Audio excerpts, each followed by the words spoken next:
Sebab mengapa musibah datang bertubi-tubi? Yang pertama, karena banyaknya maksiat. Surah Yasin ayat 19 yang kita baca setiap hari.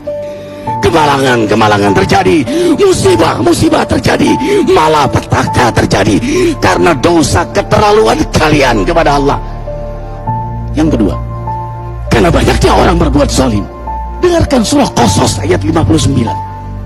Kami tidak akan menghancurkan satu daerah kecuali para penduduknya banyak berbuat zalim. Anak durhaka pada orang tua, istri yang berani kepada suaminya, perampok, pembunuhan di mana-mana. Ini mengundang bala bencana. Yang ketiga, mengundang bala bencana karena kelakuan tangan-tangan manusia.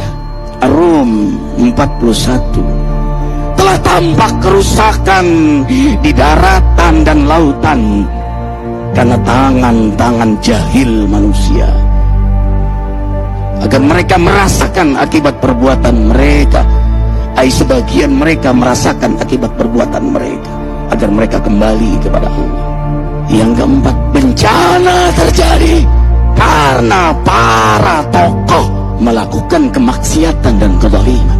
Dengarkan dengan iman, wahai penduduk Indonesia yang mulia, bila kami ingin menghancurkan suatu negeri, kami perintahkan para tokohnya untuk taat kepada Allah, tapi mereka maksiat, tapi mereka berbuat zalim, tapi mereka hianat kepadaku dan kepada makhlukku. Bahaqqa alaihil qaul, maka haklah untuk mereka datang bala bencana seperti kaum Ad, kaum Samud, kaum Lut, kaum Nuh. Kami hancurkan sehancur-hancurnya. Siapa tokoh itu? Para pemimpin kita yang sumpah Al-Quran di kepalanya, demi Allah tidak korupsi. Lalu korupsi. Siapa lagi? Hartawan, orang-orang kaya yang dengan harta berpoya-poya, sombong, maksiat dengan kekayaannya di tengah orang yang banyak menderita. Siapa lagi? Ulama yang menjual ayat-ayat Allah dengan murah.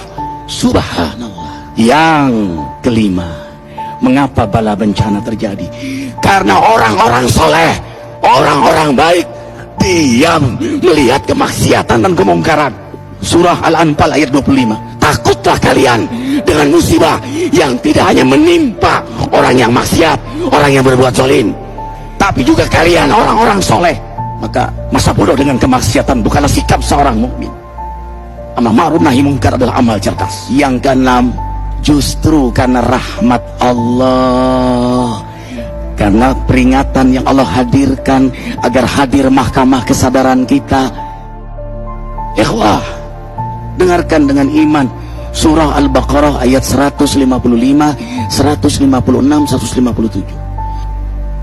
Kami pasti uji kalian dengan sesuatu yang buat kalian takut lapar, takut miskin, takut kematian.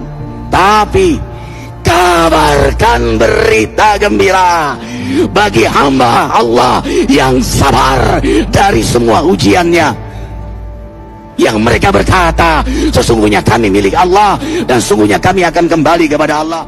Yang terakhir, yang ketujuh, ada yang nanya, bagaimana yang maksiat yang selamat? Tenang-tenang saja. Yang berbuat zalim malah sukses. Di mana keadilannya? Allah Maha Adil. Dengarkan surah Hud ayat 15-16. Barang siapa mencari kesenangan dunia, lalu dia menghalalkan semua cara, apa kata Allah? Kami beri, tapi di akhirat tidak mendapatkan secuil pun kenikmatan, malah nikmat di dunianya menjadi bahan bakar azab untuk dirinya. Itulah istidrat. Lalu apa sikap kita sekarang? Orang beriman menjadikan peristiwa apapun sebagai jalan untuk mendekatkan dirinya kepada Allah.